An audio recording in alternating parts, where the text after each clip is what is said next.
Hello everyone, सभी दोस्तों को मेरा नमस्कार। और आज हम डिस्कस करेंगे स्लिप डिस्क। एक बहुत ही कॉमन समस्या है और बहुत सारे भाई जिनका काम होता है चेयर पर बैठे रहना, अत्यधिक वजन उठाना, उनको स्लिप डिस्क का प्रॉब्लम हो सकता है।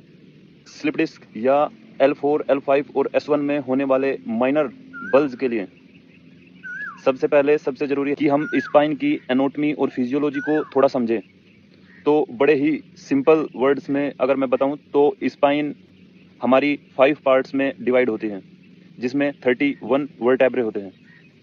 5 पार्ट्स में सबसे ऊपर का पार्ट्स होता है सर्वाइकल, फिर थोरैक्स, फिर लंबर पोर्शन, फिर सैक्रल और फिर कोएक्स।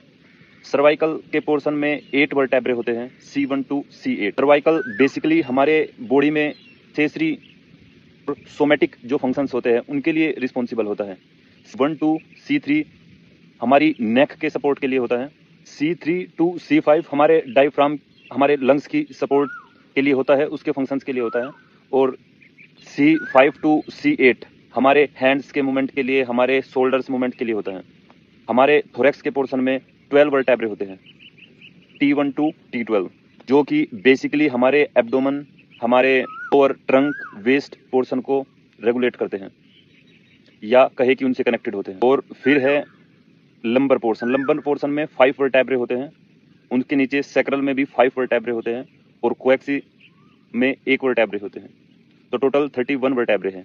आज हमारा पॉइंट ऑफ डिस्कशन रहेगा लंबर पोर्शन और sacral portion, T1 to S5 तक, जो कि हमारे लेग्स के, हमारे हिप्स के मूवमेंट वहां से रेगुलेट होते हैं। यह एक ऐसा पोर्शन है जो टेल की तरह होता है, जिससे बहुत सारी नर्व्स निकलती है और हमारे लेग्स में नीचे तक फैलती है, जो कि लेग्स के सभी फंक्शंस को, ब्लड सप्लाई का, ब्लड सर्कुलेशन का काम करती है। मोस्टली देखा गया है कि L4, L5 और S1 में मोस्टली स्लिप डिस्क और स्लाइट डिस्क बल्ज की प्रॉब्लम्स सबसे ज्यादा होती हैं। साइटिका का दर्द भी इसी पोर्शन में होता है, जिससे हमारी पूरी लेग में पेन होता है एक साइड, और पूरी लेग नम पड़ जाती है जब भी हम कोई मूवमेंट करते हैं। वह भी साइटिका का पोर्शन पर ज्यादा प्रेशर आने की वजह से होता है। तो आज हम बात करेंगे L4, L5 और S1 पोर्शन में होने वाले माइनर डिस्क बल्ज के लिए हम किन योगासनों का अभ्यास कर सकते हैं, हमें अपने खाने पीने में क्या चेंज करने होंगे, क्या बदलाव करने होंगे, किन चीज़ों को हमें प्रायोरिटी देनी होगी और क्या क्या चीज़ें हमें अवॉइड करनी होगी। तो मैं सबसे पहले आपको बता दूं कि हमें क्या चीज़ें अवॉइड करनी है।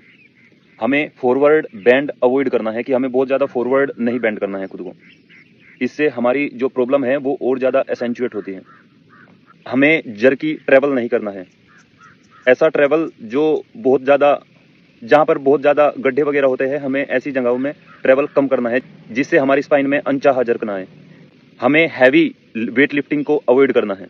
और खाने पीने में हमें ऐसी चीज़ों का यूज़ करना है जो कैल्शियम रिच है, जो विटामिन डी रिच है, जैसे अखरोट है और हरी पत्तेदार सब्जियां खा सकते हैं आप। अगर आपको बहुत ज़्यादा पेन है तो आप पहले उन जो पेन की जगह है उसका सिकाई करें।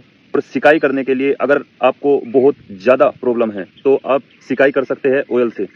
कैस्टर ऑयल, तिल का ऑयल हल्का गुनगुना गर्म करके आप मालिश कर सकते हैं। और अगर बहुत ज़्यादा पेन नहीं है, सेंसेशन फील्स होते हैं, नंबनेस आती है लेग में, तो आप वाटर बैग से भी सिकाई कर सकते हैं। यह ध्यान रखें कि अगर बहुत ज़्यादा आपको प्रॉब्लम है तो आप पहले कोल्ड सिकाई करें, और कोल्ड सिकाई करने के बाद आप हॉट सिकाई करें, अल्टरनेट हॉट एंड कोल्ड सिकाई करते रहें। और मैं आपको बता दूं, किसी भी योगाभ्यास या किसी भी एक्सरसाइज को करने से पहले आप अपनी बॉडी को वार्म जरूर करें। जिन्हें स्लिप डिस्क का प्रॉब्लम है वो जेंटल वॉक कर सकते हैं बैक साइड, जैसे हम आगे चलते हैं हमें ऐसे ही पीछे चलना है, और कम से कम 20 मिनट का वॉक करें। आपका बॉडी वार्म होगा और आपके स्लिप डिस्क के लिए भी ये बहुत बेहतर रहेगा। और उसके बाद ही अभ्यास करें इन एक्सरसाइजेज का। तो मैं एक एक करके एक्सप्लेन करता हूँ, आप मूवमेंट ध्यान से नोट कीजिएगा। सबसे पहले आप वज्रासन की पोजीशन में अपने मैट पर बैठ जाइए। अपने दोनों हाथ अपनी थाइज पर रखकर स्पाइन को सीधा कर और फिर धीरे से भुजंगासन की पोजीशन लें। आपके दोनों लेग्स पीछे हो गए, दोनों हाथ को, चेस्ट को ओपन करते हुए, इनहेल करते हुए ऊपर की तरफ देखना है।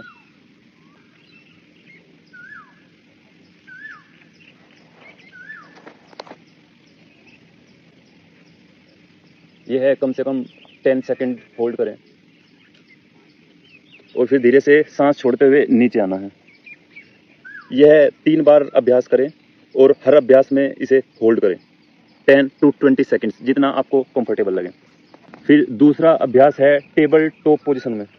टेबल टॉप पोजीशन में आ जाए और सांस लेते हुए स्पाइन को बेंड करें, आर्च करें आगे की तरफ, सांस छोड़ते हुए।